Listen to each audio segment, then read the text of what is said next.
नमस्कार, मी पंजाब हवामान अभ्यासक मुक्काम पोस्ट गुगळी धामणगाव तालुका शिरूर जिल्हा परभणी. आजपासून परत एक शेतकऱ्यासाठी अंदाज आहे. म्हणजे आजपासून बरंच रात्री पावसाला सुरुवात होणार आहे म्हणून हे अंदाज लक्षात घ्यायचा. परत एक सर्वांना सांगू इच्छितो, कोकणात देखील मुसळधार पाऊस पडणार आहे म्हणून कोकणपट्टीच्या लोकांना देखील काळजी घ्यायची गरज आहे. त्याच्यानंतर सगळ्यात महत्त्वाचं म्हणजे मुंबईला ह्या 4-5 दिवसात म्हणजे 14 ते 8च्या दरम्यान अतिवृष्टी होणार आहे, मुसळधार पाऊस पडणार आहे म्हणून मुंबईच्या सर्व जनतेने काळजी घेण्याचं हे करावं.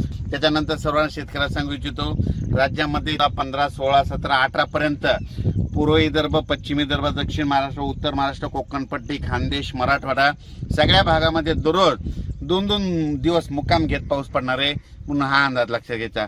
परत पुन्हा आणखीन एक सांगू इच्छितो, त्याच्यानंतर 21 तारखेपासून 21 जुलै ते 26 जुलैच्या दरम्यान परत एक चांगला पाऊस येणार आहे म्हणून हे अंदाज लक्षात घ्यायचा.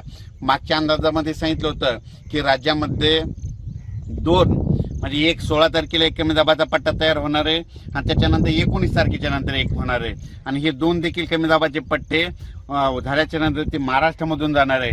आणि योगायोगाने तुम्हाला एक सांगतो, आता सध्या पंढरपूरची यात्रा आहे. हा पंढरपूरच्या यात्रेकडे म्हणजे आता 15, 16, 17चा पाऊस पंढरपूर, सातारा, सांगली, सोलापूर, कोल्हापूरमध्ये तिकडे देखील पडणार आहे. परभणी, नांदेड, बीड, जालना, संभाजीनगर, नगर जिल्ह्यात देखील चांगला खूप पडणार आहे. त्याच्यानंतर बीडमध्ये, लातूरमध्ये, तसेच सातारा, सांगली, सोलापूर सगळीकडे.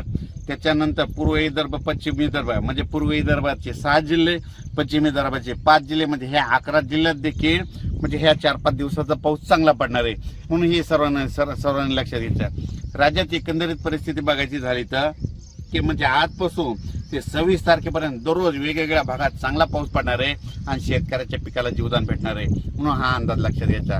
अचानक वातावरणात बदल झाला तर लगेच एक मेसेज दिला जाईल.